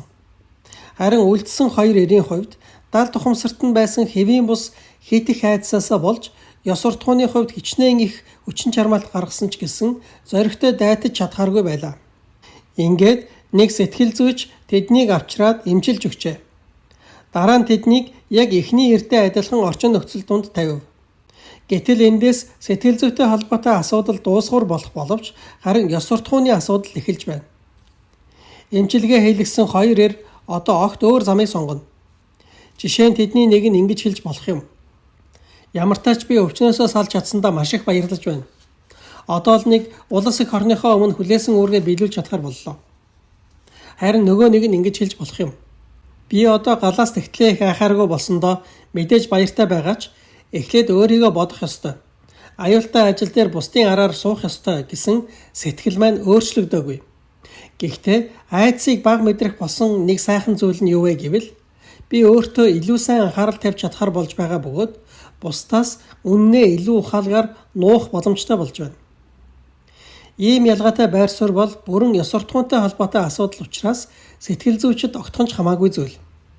Өөрөөр хэлбэл түүхийн эдийг нь хичнээн сайжруулсан байсан ч гэсэн өгөгдсөн түүхийн эдийн тусламжтайгаар эхлээд өөрийнхөө ашгийг ихэнд тавих уу, сүүлд тавих уу гэсэн чөлөөт сонголтын асуудал нь урдын адил байсан хэвээр байна. Яг энэ чөлөөт сонголт бол ёс суртахуун гэдэг зүйл оролцдог цорын ганц талбар юм. Сэтгэл зүйн муу түүхийн эд гэдэг нь нүгэл биш харин өвчин юм. Тийм учраас сэтгэл зүйн өвчний хувьд гэмших биш, харин эдгэрэх шаардлагатай. Энэ бол маш чухал ойлголт. Хүмүүс нэг нэгнийхээ гадна талын үйлдэлийг нь хараад шүүдэг. Харин Бурхан бол хүмүүсийг ёс суртахууны сонголтоор нь шүүдэг. Муурнаас айх сэтгцийн эмгэгтэй хүн ямар нэгэн сайн учир шалтгааны улмаас муурыг тэрч чадах юм бол Бурханы нүдэнд энэ нь сэтгцийн эмгэггүй хүн Виктория Кросс одонгоор шагнуулахаас ч илүү эр зориг гаргаж байгаагаар харагдах болно. Бага наснаасаа эвдэрч харгас хэрцгий байхыг сурчсан хүүхэд найз нарынхаа нүдэнд сул доожоогүй харагдаж болох эрсдлийг үүрэн байж өөрөвч зөөлөн зан гаргах эсвэл харгас үйлдэл хийхийг хүссэн сэтгэлээ төвчиж чадах юм бол Бурханы нүдэнд тэр хүүхэд амт нөхцөхийн төлөө амиа өгөхөөс ч илүүгээр үнэлэгдэх болно. Бас нөгөө талаас нь ингэж хэлж болно. Зарим хүмүүсийн хувьд гадна талаас нь харахад хичнээн сайн хүн байсан ч удам ухсаа муу, сайн боловсрол эзэмшиж чадаагүй гайгаас болж бидний чөтгөр гэж нэрлэдэг хүмүүсээс ч дор хүн болж болно гэсэн үг. Гитлерт үнэнч зүтгэж байсан нацист Германы командлагч Гиммлер шиг сэтгэл зүйн дарамттай хүмүүжил муутай өссөн ч эрх мэдэл бүхий байр суурин дээр очиод түүн шиг үйлдэхгүй байх байсан гэж хэн итгэлтэйгээр хэлж чадах вэ? Тийм учраас итгэгч хүмүүст бусдыг бүүшүү гэж хэлдэг. Хүн зөвхөн бусдын өөрт байгаа түүхийн эд дээр үндэслэн хийсэн сонголтын үр дүнг л хардаг бол харин Бурхан тэр хүнд байгаа түүхийн эдийг хараад огт шүүдэггүй. Харин тийм түүхийн эдээр юу хийснийг нь хардаг. Хүний сэтгэл зүйн хувьд ихэнх нь түүний бие махбодтой холбоотой байх магадлалтай. Тийм учраас махан бие нь үхэх үед бүх ааш араншин нь хамтдаа дуусгар болж харин жинхэнэ бие хүн сонголт шийдвэр гаргаж байсан тэр зүйл. Өөрт байсан түүхийн эдээр хамгийн сайн эсвэл мууг хийж байсан тэр зүйл дангаараа нүцгэн үлдэх болно. Тэр үед зарим хүний хувьд өөрийн нэг хэсэг гэж тооцож байсан боловч үнэндээ сайн шингээж боловсруулсны үр дүнд бий болсон бүхий сайн сайхан зүйлүүд ялгарч үлдэх тийм хүн байх бол бас нөгөөтэйгүр сэтгцийн эсвэл эрүүл мэндийн таагүй байдлаас болж бүхий л муухай зүйл ялгаран унах тийм хүнч байж болно. Харин тэр үед л бид сая бүх хүмүүсийг анх удаа байгаа чигээр нь жинхэнэ дүр төрхийг нь харах болно. Тэр үед үнэхээр гайхал төрүүлэхээр олон зүйлүүд бий болох байх. Одоо энэ нь биднийг хоёр дахь цэг рүү хөтөлж байна. Хүмүүст Христ итгэлийн ёс суртахууныг чи энэ тушаалуудыг сахих юм бол шагнана, сахиж чадахгүй бол шийтгэн гэсэн байдлаар өөрөөр хэлбэл Бурхантай наймаалцах байдлаар ойлгох хандлага их байдаг. Гэхдээ энэ нь миний бодлоор Христ итгэлийн ёс суртахууныг харах сайн арга зам биш. Миний хувьд бол эсрэгээрээ сонголт хийх болгондоо та дотоод цөм сонголт хийж байгаа дотоод хүнээ урдынхаас нь баг багаар илүү сайн болгон өөрчилж буй хэрэг юм. Тийм учраас тоо томшгүй олон удаагийн сонголтуудаас бүрдэж байгаа таны амьдралыг бүхэлд нь харах юм бол насан туршдаа та өөрийнхөө гол цөмд байгаа бие хүнээ Тэнгэрийн улсын бүтээл болгон өөрчлөх амьдралаар амьдарч байна уу? Эсвэл тамийн бүтээл болгон хувиргаж байна уу гэдэг нь чухал юм. Та өөрийгөө бурхан болон түүний бусад бүтээлүүдтэй нийцэж чадах бүтээл болгон хувиргаж байна уу? Эсвэл бурханыг үзэн ядаж түүнтэй дайсагнаж буй тэдгээр бүтээлүүдийг дагдаг нэгэн болгож хувиргаж байна уу гэдэг нь чухал юм. Эхнийх нь Тэнгэрлэг улсын амьдрал юм. Энэ бол баяр баясгалан, амар тайван, мэдлэг болон хүч чадлын амьдрал. Харин нөгөө нь гашуудал, айдас, мунхаг байдал, уур хилэн ба мөнхийн ганцаардлыг мэдрэх болно гэсэн үг. Бидний хүн нэг бүр хорон бүрт энэ хоёрын аль нэг рүү хувирч өөрчлөгдсөөр явж байна. Христ итгэлтэй зохиолч нарын номуудыг уншиж байх үед үргэлж эргэлзэхэд хүргэдэг байсан нэг асуудлыг энэ зүйл шийдэж өгсөн юм. Христ итгэлтэй зохиолч нарын бүтээлийг харах юм бол зарим үед маш хатуу мэт байх боловч бас маш чөлөөтэй зөөлөн хандах үе байдаг. Бодлоороо үйлдсэн нүглийг маш хурц асуудал гэж харах хэрнээ аимшигтай аллага, урвалтыг зүгээр л гэмшүүл өршөөгдөх зүйл мэт ярьж байдаг. Гэхдээ эцэст нь би тэдний зөв юм байна гэдгийг мэдсэн юм. Учир нь тэр өнөөдөр бидний нүдэнд харагдахгүй мэт боловч цаашдаа бидний хүн нэг бүр тэсвэрлэх ёстой болох эсвэл мөнхөд таашаал авах тэр жижигхэн амь хүнээс гарч буй үйлдэл ямар уулмөр үлдээж байна вэ гэдгийг л үргэлж гол болгож байдаг ажээ. Нэг хүн ууралснаасаа болж олон мянган хүний цусыг урсгаж байхад нөгөө нь ууралснаасаа болж бусдын доог тохуу болоод өнгөрч болох юм. Гэхдээ энэ үйлдэлээс болж хэн хэнийхэн сүнс сэтгэлд уулмөр үлдэх талаараа адилхан. Тэр хоёр хүнд хоёуланд нь ямар нэг зүйл болсон бөгөөд энэ хэрэг дээр гимшгээс нааш дараагийн удаа өдөөн хатгалга ирэх үед уураа барихад хэцүү байх болно. Магадгүй тэр үедээ өмнөхөөсөө дор бүр илүү их уурлах байх. Харин хэрвээ тэд тус бүрдээ бурхны өмнө нухацтай гарч очих юм бол зангирч чангарсан байгаа дотоод амь хүнээ голдролт нь оруулж чадах байх. Гэхдээ ингэж гэмшиж чадахгүй бол аль аль нь мөхөх юм. Гадна талд илэрхийлэгдэж байгаа үр дүн нь том уу, жижиг үү гэдэг нь тийм чухал асуудал биш. Эцэст нь бас нэг зүйл бий. Урд нь бас хэлж байсанчлан хэрв та зөв замаар явбал амар амгалан төдийгүй мэдлэгийг олж авна гэдгийг бүү мартаарай. Хүн зөв тал руугаа сайжрах тусам дотроо байгаа хорон мууг илүү тодорхой харж ойлгож чаддаг. Харин эсвэргээрээ муу тал руугаа дордох тусам өөрийнхөө ямар хорон муу вэ гэдгийг ойлгож ухаарч чадахгүй. Арай дөмөгхөн хорон муу хүн бол өөрийнхөө сайн хүн байж чадахгүй байгаагаа мэддэг. Харин найгүй хорон муу хүний хувьд бол үргэлж өөрийгөө зөв гэж бодож явдаг. Үнэн дээр энэ бол хэнд ч ойлгомжтой зүйл. Хүн сэрүүн байхдаа унтах гэж юу болохыг мэдэх боловч харин унтаж байхдаа бол мэдэхгүй. Ухаан санаатай нь саруул байхдаа та гаргасан алдаагаа олж харна. Гэхдээ та алдаа гаргаж байхдаа үүнийгээ мэдэхгүй. Эрүүл байх үедээ согтно гэж юу болохыг мэднэ. Гэхдээ согтуу байх үедээ үүнийгээ сайн мэдэхгүй. Үүнчлэн сайн хүн, сайн муу аль алийг нь мэдэх боловч харин хорон муу хүн бол нэгэнт хорон муудаа живсэн учраас сайныг муугч аль алийг нь таньж мэдэж чадахгүй. 5 дугаар бүлэг. Бэлгийн ёс суртахуун. Одоо бэлгийн харилцааны талаарх Христ итгэлийн ёс суртахуун, өөрөөр хэлбэл Христ итгэгчдийн ариун байдал гэж нэрлэдэг сайн чанарын талаар харцгаая. Христ итгэлийн ариун байдлын хэм хэмжээг нийтээрээ хүлээн зөвшөөрдөг нийгмийн ёс зүй болох зохистой, зөв зан үйлтэй хольж хутгаж ойлгож болохгүй. Олны дунд бие хэрхэн авч явахтай холбоотой нийгмийн ёс зүйн хэм хэмжээ нь тухайн нийгмийг бүрдүүлж буй бүлэглэлийн зан заншилтай холбоотой байдаг бөгөөд олны дунд биеийн аль хэсгийг далдлах, ямар сэдвээр ярих, ямар үг хэллэг хэрэглэх гэх мэт зүйлсийн хэм хэмжээг тодорхойлж өгч байдаг.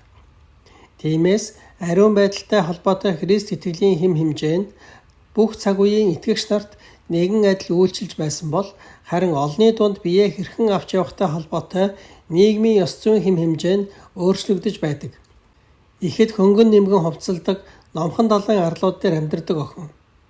Эсвэл бүх бие далдалсан хувцас өмсдөг Викториягийн үед амьдарч буй охтууд аль аль нь тухайн нийгмийнхэн төвшингээр харвал хоёулаа л зохистой даруй хувцалжээ гэх болно. Гэхдээ тэд хэрхэн хувцлаж байгаагаас үл хамааран хоёулаа ариун журамтай байж болно. Эсвэл тийм биш байж болно. Мөн Шекспирийн үеийн ариун журамтай эмэгтэйчүүдийн хэрэгэлдэг байсан үг хэллэг нь 19-р зууны үед журамгүй завхай эмэгтэйчүүдийн хэрэгэлдэг үг хэллэг болж хувирчж болох юм.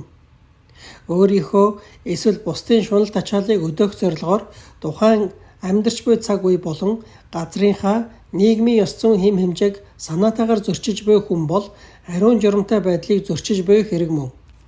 Гэхдээ хайхрамжгүй байдлаас болж санамсаргүйгээр зөрчиж байгаа хүн бол зүгээр л жаахан бүдүүлэг хандаж буй хэрэг юм. Хэдийгээр байнга л тохиолдож байдаг зүйл боловч бусдыг сандралд эсвэл ичгүүрт оруулах зорилготойгоор ёс зүйг зөрчиж байгаа хүмүүсийг ариун журамгүй гэж хэлж чадахгүй ч гэсэн бусдад инэрлгүй хатуу ширүүн хандаж буй хэрэг гэж хэлж болно. Бусдыг эвгүй байдалд оруулж ичгүүр мэдрүүлэх зүйлийг хийж байгаа хүнийг инэрэнгүй сайхан хүн гэж хэлэх боломжгүй. Би заавал маш хатуу нарийн стандартыг дагаж мөрдөж чадаж байж л ариун журамтай байгааг нь нотлохоо болно гэх юм уу? Эсвэл ариун байдлыг сахихад тус болно гэж боддоггүй учраас энэ цаг үед нийгмийн ёс зүйн хэм хэмжээнүүд илүү энгийн хялбар болж байгааг сайн зүйл гэж үздэг. Гэхдээ өнөө үед янз бүрийн насны өөр хүмүүс нийгмийн ёс зүйн хэм хэмжээний ижил стандартыг бүгд адилхан хүлээн зөвшөөрч чадахгүй байгаа учраас байр сууриа илэрхийлэхэд төвөгтэй байдал учирдаг. Нэгэн тийм төвөгтэй байдал донд байгаагаас хойш настай, хуучинсаг үзэлтэй хүмүүс нь залуу үеэ дур зоргоороо бүдүүлэг авирлж байна хэмээн үзэж тэднийг ухамсарын дороотолд орсон гэж үзэхээс болгоомжлох хэрэгтэй. Хариуд нь залуу үеийнхэн ч бас ахмадуудынхаа шин зүйлийг амархан хүлээж авч чадахгүй байгаа байдлыг хараад хоёр нүүртэнгүүд эсвэл пуританчууд гэж шүүмжилж болохгүй. Чадах чинээгээрээ бусдын сайн сайханд итгэж, бусдын сэтгэлийг аль болох тавгийтуулахгүй байхыг хичээдэг байх юм бол бусад асуудлууд аяндаа шийдэгдэх болно. Ариун журмыг сахих нь Христ итгэл доторх сайн үйлс дундаа хамгийн нэр хүнд муутай юм. Үүнээс цугтах ямар ч боломж байхгүй. Христ итгэлийн дагуу бол гэрэлсэн бол эхнэр болон нөхөртөө бүрэн үнэнч байх, эсвэл ганц бие амьдарч бүрэн тэвч гэж хэлдэг. Энэ нь сахихад маш хэцүү зүйл учраас ийм зүйлийг шаардаж байгаа Христ итгэл нь анханасаа буруу гэсэн үг. Эсвэл бид бэлгийн харилцааны тал дээр тэр хэмжээгээр асуудалтай болсон гэсэн үг. Энэ хоёрын аль нэг нь байна. Мэдээж би Христэд итгэгч учраас асуудал бидэнд байгаа гэдэгтээ санал нэг байна. Гэхдээ бас ингэж бодох болсон өөр шалтгаан надад бий. Хоол идэж байгаа биологийн хүсэл нь бид хүч тамирыг олж авахын тулд байдаг шиг бэлгийн харилцаанд орж байгаа биологийн хүсэл шаардлага нь хүүхэд төрүүлэх юм. Хэрвээ бид хүссэн хоолоо хүссэн хэмжээгээр идээд байх юм бол хоолоо хэтрүүлэх болно. Гэсэн ч тэгтлээ их идэнэ гэж бараг байхгүй. Нэг хүн сайндаа 2 эсвэл 3 хүний порц идэх байх. Хичнээн хийдсэн ч 10 хүний эдхийг ганцаараа идэнэ гэж байхгүй. Өөрөөр хэлбэл биологийн хэрэгцээ шаардлагаасаа жаахан хэтрүүлж идэж болох боловч хэтрүүлж их идэнэ гэж байхгүй. Гэтэл эрүүл сарвал залуу хүн бэлгийн дур хүслээ мэдрэх болгондоо бэлгийн хавталд орж тэр болгондоо хүүхэд олж төрүүлдэг байх юм бол 10 жилийн дотор бараг нэг жижиг тосгоныг бий болгож чадна. Тэгэхээр бэлгийн харилцааны дур хүсэл нь бэлгийн харилцааныхаа үүрэгтэй харьцуулах юм бол утгагүй гэж хэлж болохоор хэд их байдаг. Үүнийг бас нэг өөр талаас нь харцгаая. Тайзан дээр нүцгэлэх үзүүлбэрийг үзэхээр олон хүн соглордог. Гэхдээ таныг аль нэг улсад очиход чинь гэрэлтүүлэгтэй тайзан дээр таглаатай сав гар дээрээ өргөсөн нэг хүн гарч ирээд таглааг нь айжуухан сөхөн авахад дотроос нь хоньны шарсан хавраг эсвэл гахайн утсан мах гарч ирдэг ийм үзүүлбэрийг үзэхээр тэнд дүүрэн хүмүүс ирсэн байх юм бол та эндхийн хүмүүсийн хоолны дуршил нь асуудалтай болжээ гэж бодохгүй гэж үү? Яг үүнтэй адилхан ямар нэгэн өөр ертөнцийн хүн ирээд бидний харлаа гэхэд бэлгийн харилцааны байдлыг мань хараад гайхахгүй гэж үү? Нэгэн шүүмжлэгч хэлэхдээ хэрвээ тагийг сөхөн дотор нь ямар хоол байгааг харуулдаг тийм үзүүлбэрийг олноороо үзэж байх юм бол тэнд өлсгөлөн болж байгаа юм байна гэж үзнэ гэж хэлж байсан. Мэдээж тэр хүн тайчих үзүүлбэр мэт зүйл нь бэлгийн гажуудлаас бус харин бэлгийн харилцааны өлсгөлөнгөөс үүдэлтэй гэж үзсэн учраас ингэж хэлсэн байх. Хэрвээ хааныг сонин газар хоньны махтай үзүүлбэр үзүүлж байх юм бол өлсгөлөнгөөс болж ингэж байна гэж би ч бас бодох байсан. Гэхдээ энэхүү таамаглал маань үнэн эсхийг шалгахын тулд тухайн газар үнэхээр хоол хүнсний дутагдлалд орсон эсхийг нягтлах байсан. Гэтэл хүмүүс хангалттай хоол хүнс хэрэглэж байх юм бол өнөөх өсгөлөнгөөс болж байна гэсэн таамаглалаас татгалзаж өөр таамаглалыг дэвшүүлэх хэрэгтэй болно.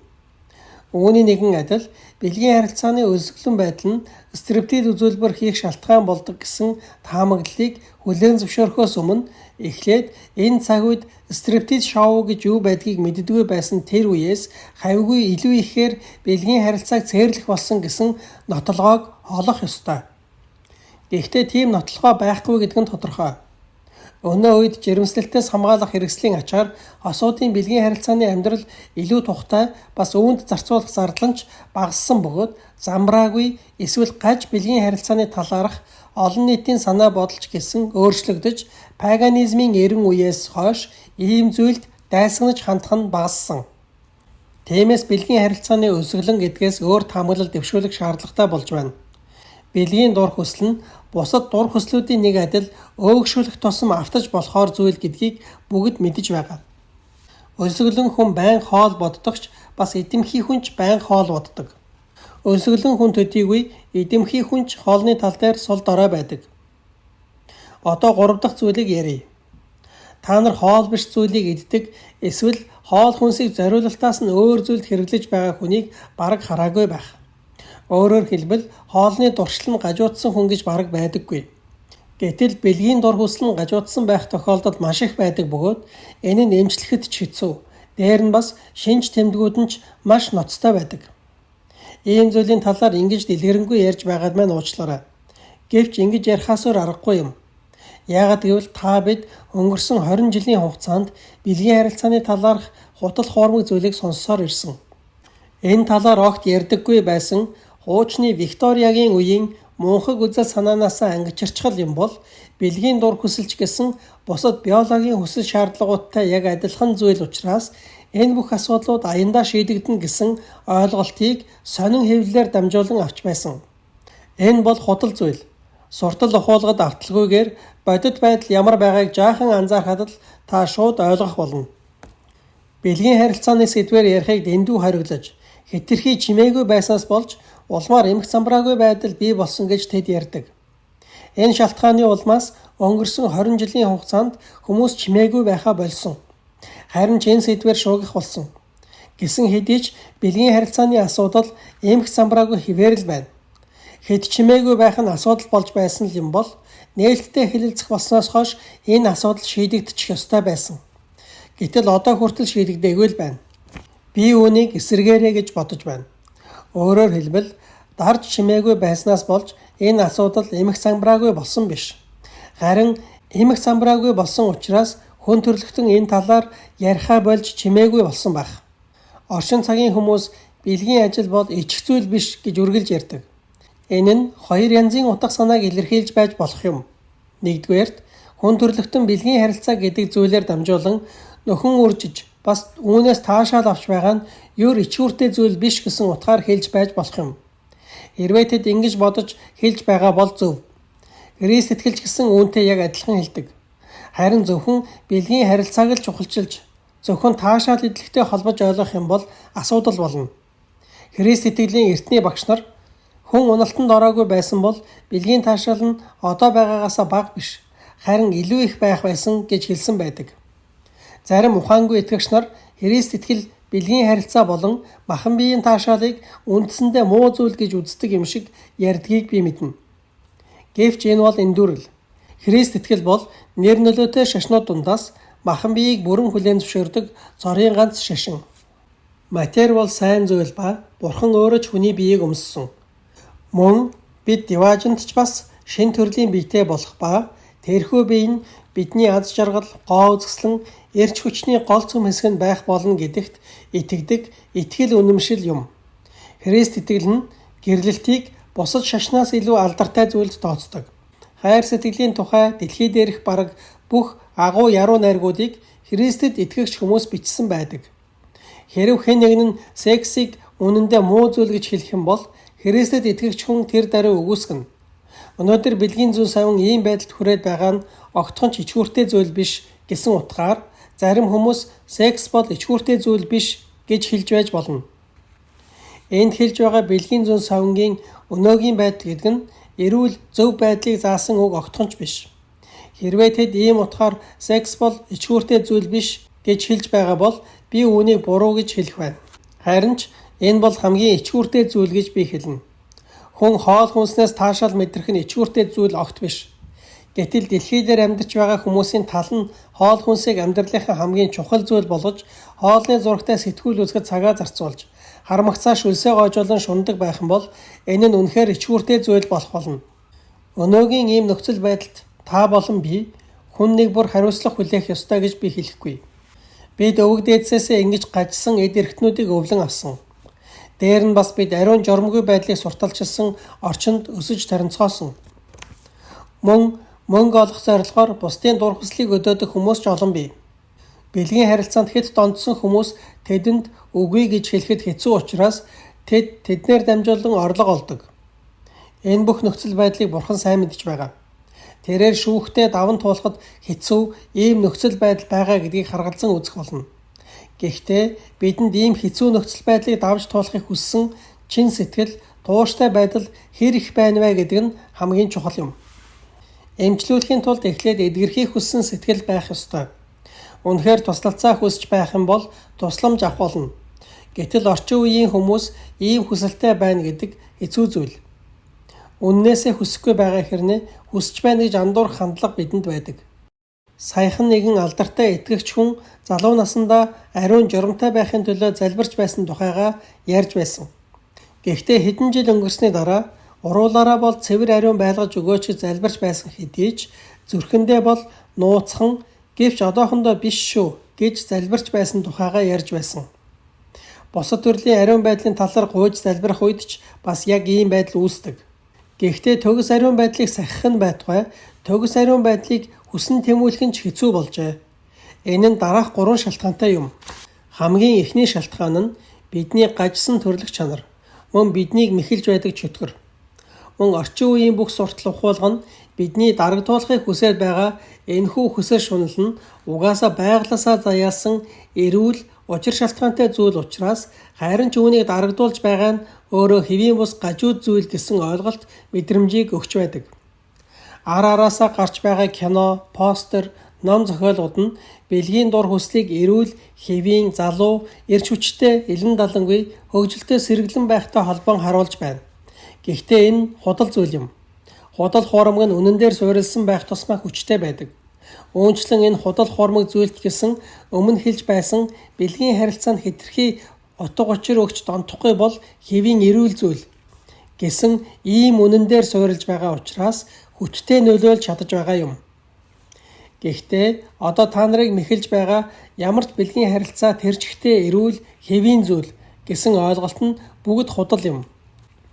Христ итгэлийн үзэл санааны дагуу биш юм гэхэд зүгээр эрүүл хүний нүдээр харсан ч энэ нь утгагүй зүйл гэдэг нь тодорхой. Ямар ч төрлийн хүсэл шунал байсан түүндээ бүрэн автаад явах юм бол эцэстээ тэдгээр нь сулрал, өвчин, хардалт, худал хуурмаг, нуугдмал болгох бөгөөд эрүүлжиж сэтгэл санаа сэргэж элен далангүй болох нь байтугай эдгээрийн эсрэг байдал руу удирддаг. Энэ ертөнцийн аз жаргалтай байхын тулд маш олон зүйлүүд дээр хязгаарлалттай хандах ёстой болдог. Тийм учраас хүчтэй илэрхийлэгдэж байгаа хүсэл шуналыг бүгд хэвийн, эрүүл, учир шалтгаантай зүйл гэж үзэх нь үнэхээр утгагүй зүйл юм. Эрүүл саруул ухаантай, соёлтой хүмүүс бол хэнч гисэн аль хүсэл шунал нь зүгээр вэ? Альнаас нь татгалзах ёстой вэ гэдгээ ялгаж салгаж мэднэ. Ингэхдээ зарим нь Христ итгэлийн зарчмын дагуу, зарим нь эрүүл ахуйн зарчмын дагуу, зарим нь социологийн зарчмууд дээр үндэслэсэн байдаг. Гэвч жинхэнэ зөрчил нь Христ итгэл үү эсвэл байгалийн төрлөх чанар уу гэдгийн хооронд байгаа юм биш. Харин төрлөх чанарыг захирахдаа Христ итгэлийн зарчмуудын дагуу үйлдэх үү эсвэл өөр зарчмаар үйлдэх үү гэдэг нь зөрчил юм.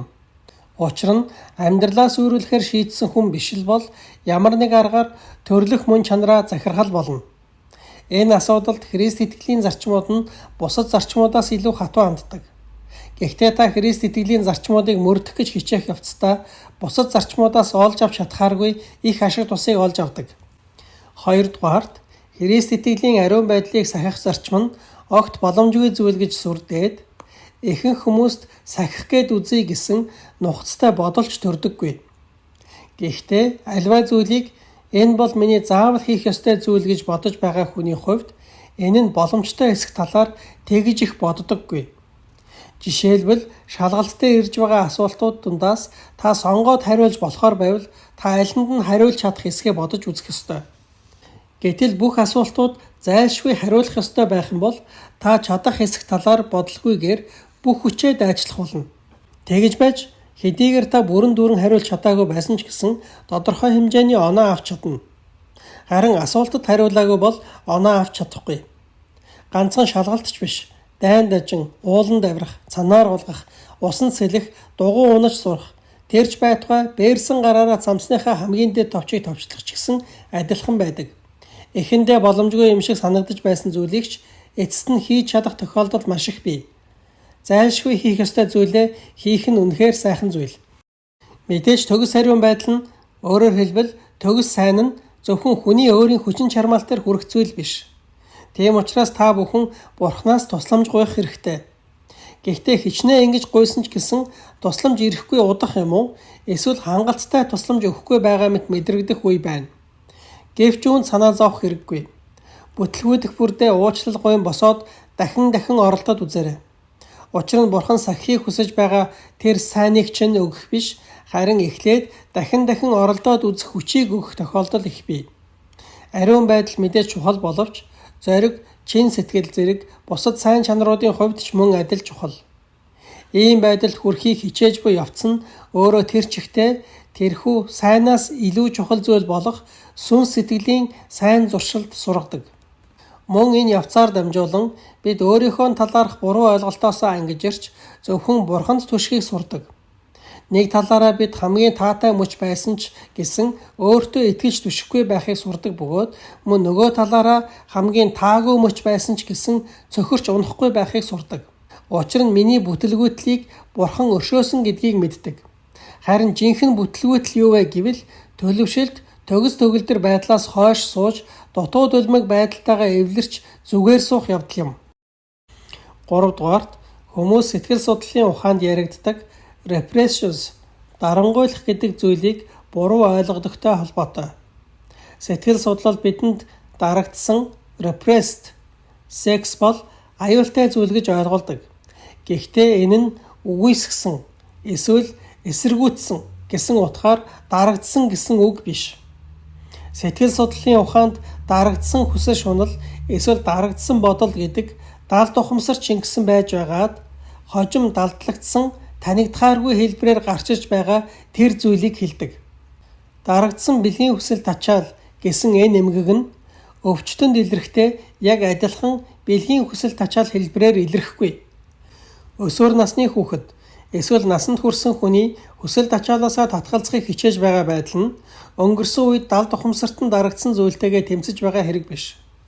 Үүний эсрэгээр ариун журамтай байдлыг нухацтайгаар мушигддаг хүн байх тусам илүү ухамсартай байдаг учраас явандаа өөрт төрж байгаа бэлгийн дур хүслийн талаар хинээс ч илүү сайн ойлгож мэдсэн байдаг.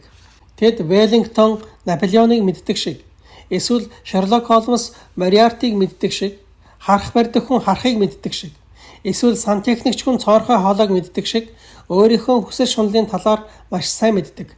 Сайн чанар нь зөвхөн түүнийг олж авахын тулд мушигд л бидэнд гэрлийг авчирдаг бол харин муу хүсэл шунал нь манан буданг дагуулдаг. Эцэст нь хэдийгээр бэлгийн харилцааны талаар энд олон зүйлийг ярих ёстой болж байгаа ч гэсэн энэ нь Христ итгэлийн ёс суртахууны гол цөмөн биш гэдгийг тодорхой болгож хэлхийг хүсэж байна. Итгэгч хүмүүс ариун журмгүй байдлыг хамгийн бузар муу зүйл гэж үзэх юм бол энэ нь буруу. Махан биеэр үлдэж байгаа нүгэл нь мэдээж бузар муу зүйл мөн боловч бусад нүглээсээ хамгийн бага юм. Таашаал дундаа хамгийн муу нь бүхэлдээ сүнс сэтгэлийн таашаал юм. Өөрөөр хэлбэл хүмүүсээр алдаа хийлгэж буруутан болгох, зааж өгч байгаа эсвэл сайнаар хандаж байгаа царай харуулж байгаад бусдын гэм бурууг илчилж таашаал авах, ховжив ярьж зугаацах, эрх мэдлэр зугаацах, үзэн ядалтаас таашаал авах зэрэг нь бузар муу нүгэл юм. Хүний дотор Надаас үнэхээр хичээл зүтгэл шаарддаг тулалдах ёстой хоёр дайсан бий. Нэг нь миний амьтанлаг амь хүн, нөгөө нь хорон муу амь хүн юм. Энэ хоёр дундаа хорон муу амь хүн нь хамгийн адгийн юм. Тийм ч учраас сүмд байнга явдаг хүйтэн хөндий өөрийгөө зөвтгсөн тэр нэгэн нь тамад биеэ үнэлэгчээс хавьгүй илүү ойрхон байж болох юм. Гэхдээ мэдээж энэ хоёрын аль нь ч биш байвал бүр сайн.